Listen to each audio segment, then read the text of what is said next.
মৌসুমী বায়ুর প্রভাবে চট্টগ্রাম নগরীতে ৪ দিন ধরে ঝরছে অবিরাম বৃষ্টি। এতে হাঁটু পানিতে তলিয়ে যায় নগরীর চকবাজার ও বাকুলিয়া এলাকা। সকাল থেকে সড়কে বের হয়ে ভোগান্তিতে পড়েন কর্মজীবী ও স্কুল কলেজগামী শিক্ষার্থীরা। সড়কে কমে যানবাহন চলাচল। পানি ঢুকে যায় অনেক দোকানপাট ও ব্যবসা প্রতিষ্ঠানে। আবহাওয়া অফিস বলছে, চট্টগ্রামে সকাল ৯টা পর্যন্ত গত ২৪ ঘন্টায় ১২০ মিলিমিটার বৃষ্টিপাত রেকর্ড করা হয়েছে। আগামী ২৪ ঘন্টা ভারী থেকে অতি ভারী বৃষ্টি হতে পারে পুরো বিভাগে। আগে কিন্তু পানি এরকম জমতো না এখানে। আজকে মানে ৩-৪ বছর থেকে এখানে পানি, এখানে দোকানে যে পানটা দিছি এটা পার হয়ে যায়। ভারী বৃষ্টি হলে অনেক পানি হয়, কোমর পর্যন্ত পানি হয়। আমাদের লাইব্রেরির ভিতরে পানি ঢুকে একবার আমাদের ২০ লাখ টাকার বই নষ্ট হয়েছে। জলাবদ্ধতা নিরসন প্রকল্প থমকে থাকায় এবং সম্প্রতি মেয়র ও কাউন্সিলররা না থাকায় পুরোদমে নেই পরিষ্কার পরিচ্ছন্নতা কার্যক্রম, যাতে ভোগান্তি দীর্ঘ হওয়ার আশঙ্কা স্থানীয়দের মাঝে। নালা যদি পরিষ্কার থাকতো পানিটা চলে যেত। এখন নালার মধ্যে হয়েছে কাঁচরা, রাস্তা হয়েছে ন্যাস, উপরে পানি চাপ দিলে মানুষ আসা যাওয়া করা যায় না। নালার নর্দমায় ময়লা ফেলে এবং নালার উপর দালান কোটা করে।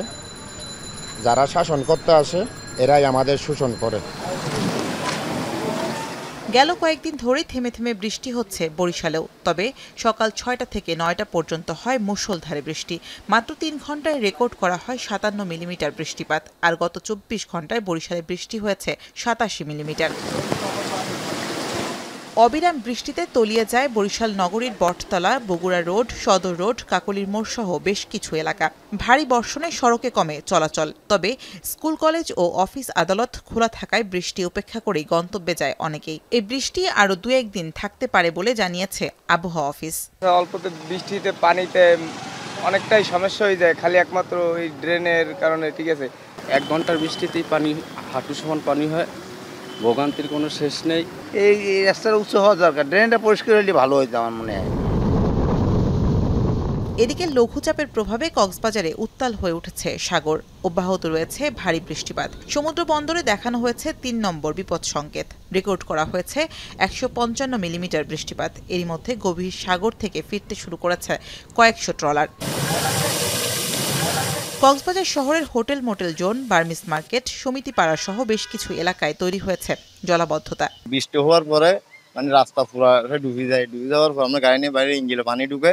রাস্তা আগাগোড়া সম্পূর্ণ পানি, কলাতুলির থেকে শুরু করে লাবণী পয়েন্ট এবং বাজারঘাটের থেকে শুরু করে ফুল রাস্তা ডোবা। গত কয়েকদিনের টানা বৃষ্টিতে নোয়াখালী সদর, কবিরহাট, কোম্পানিগঞ্জ, বেগমগঞ্জ, সোনাইমুড়ি, সুবর্ণচর ও হাতিয়ার বেশিরভাগ নিম্নাঞ্চল প্লাবিত হয়েছে। জলাবদ্ধতা সৃষ্টি হয়েছে এসব এলাকার অধিকাংশ সড়ক ও বাড়িঘরে, যাতে বিপাকে পড়েছেন জেলার কয়েক লাখ মানুষ। স্থানীয়রা বলছেন, পানি নিষ্কাশন ও ড্রেনেজ ব্যবস্থা না থাকায় বৃষ্টিতে এমন জলাবদ্ধতার কবলে পড়তে হচ্ছে তাদের। শামীমা রহমান শাম্মী, এখন। শিয়া বাটার ও ভিটামিন ই সমৃদ্ধ lily glam beauty soap. Lily, always beautiful.